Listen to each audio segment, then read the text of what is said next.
আমি এজন্য দাড়ি রাখছি, আমার রসুল দাড়ি রাখতেন। আমি এজন্য টুপি মাথায় দিছি, আমার নবী মাথা মোবারকের টুপি মাথায় পরিধান করতেন। আমি এজন্য জামা পাঞ্জাবি গায়ে দিই, তিনি আমার রসুল সাল্লাল্লাহু আলাইহি সাল্লাম জামা পরিধান করতেন। আমি এজন্য লুঙ্গি পরি, আল্লাহ রসুল সাল্লাল্লাহু আলাইহি সাল্লাম মৃত্যু পর্যন্ত লুঙ্গি পরিধান করেছেন।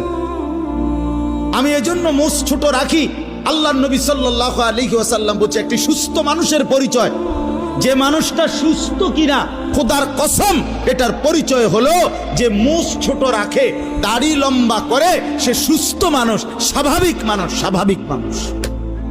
এটা হাদিস, এটা ফিতরাত, আশারুম মিনাল ফিতরা। 10টি জিনিস নবী বলছে মানুষের স্বভাবজাত অংশ, এর মধ্যে এই দুইটা একটা। নখ কাটা এটা একটা, যার নখ বড় সে অস্বাভাবিক মানুষ, প্রতিবন্ধী।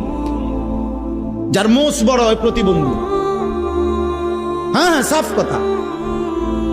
যে দাড়ি কাটে সে প্রতিবন্ধী।